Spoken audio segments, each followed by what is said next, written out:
For the third lesson this week, we'll be talking about the Unix operating system. The Unix command line and the utility commands it offers is one of our core tools in any data science project. Here, we give you a basic introduction to Unix-based operating systems before we utilize them in the context of upcoming lectures and exercises. If you're already experienced with a Unix-based command line, you may now skip this lesson and jump ahead.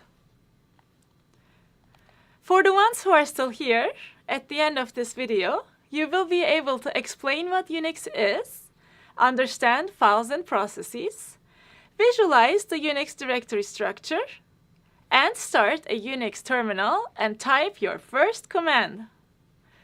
Let's start with what is Unix and why it is important. You might be surprised to learn that most operating systems today are built on top of Unix, pretty much all the operating systems except for the ones that are based on the Windows operating system.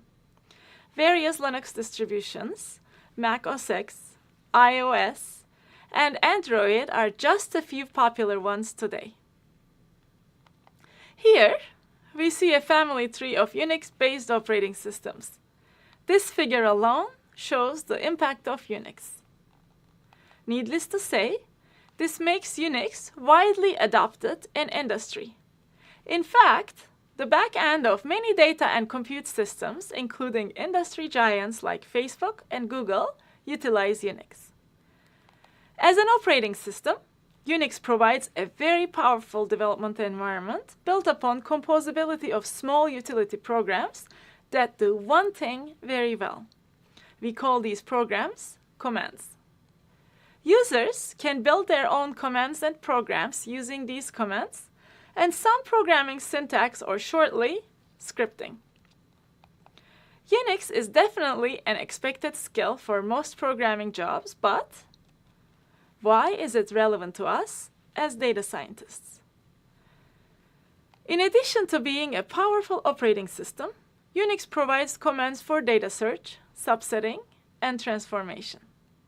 Effective use of these commands can help with quick manipulation and analysis of data through the command line. This can be very helpful, especially during exploratory analysis and data preparation. Unix even provides quick ways to chain commands together as a simple pipeline. In addition, many data science tools come with a command line interface, which requires interaction with the command line and execute through the Unix shell. You might find it easier to engage with other command line tools and applications after having some experience with the Unix command line. So let's get started. We'll start by looking at the three main parts of the Unix operating system, namely the kernel, the shell, and programs. The Unix shell is the interface between the user and the kernel, which acts as a command line interpreter for Unix. Simply, it allows Unix commands and other user-developed programs to be executed by the kernel. For example, in this shell, ls is a Unix command for listing files. It will be interpreted by the shell and executed when the user enters return. The Unix shell starts automatically every time a user logs in to a Unix-like system. It accepts commands and makes system calls for those commands to be executed. It also provides a programming or shell scripting interface with the shell environment. To summarize, in Unix, commands are programs that are executed by the shell. Each time the shell receives a command from the user, it communicates to the command to the kernel, which in turn creates a process with a unique identifier to run it. An important feature of Unix is that everything is represented by a process or a file, even the hard drive volumes. This is why there is no concept of named drives like Windows. A process is an executing program identified by a unique process identifier that we will often refer to as a PID. Files are collections of data and they're organized in a directory structure. Users and running processes create these files. Directories actually are just special files which contain other files. Files are organized in a hierarchical structure that looks like an upside-down tree with a root. To reach and work with each file, we go through what we call paths within this tree structure. Paths separate each node of the tree that we are touching by a slash character. We can start by the root and go through each directory separated by a slash to reach each file.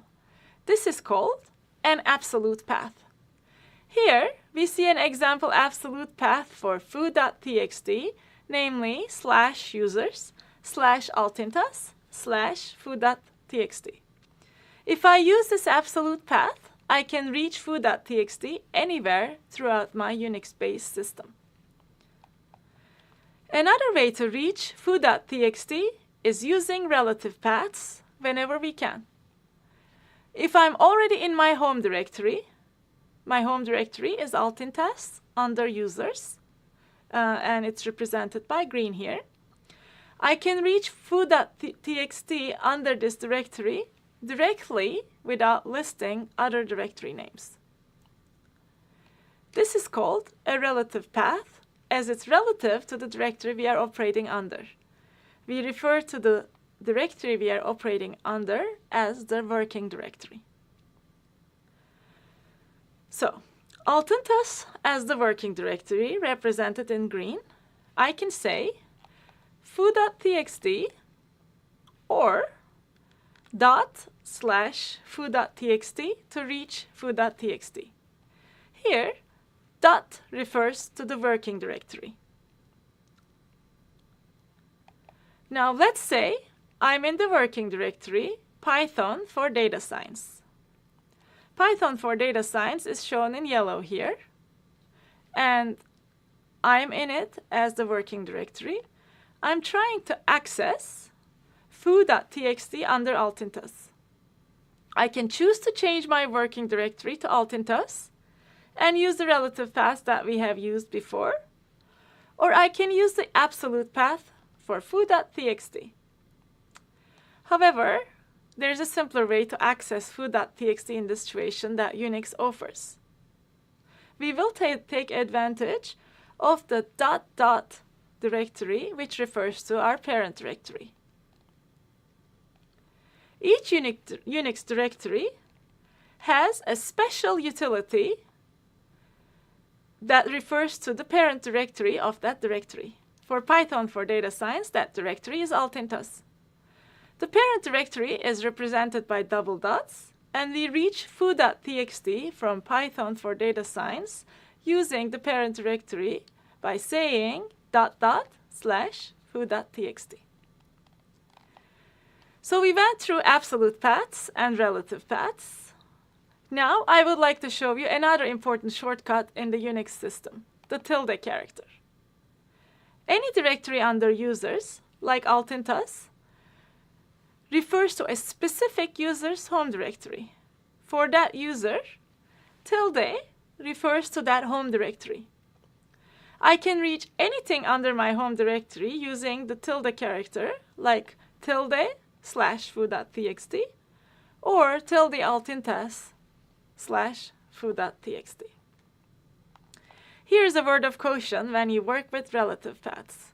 You need to check which directory you're in, or when you use a relative path within a running program, which directory that program will run in. Otherwise, you will have errors related to the paths.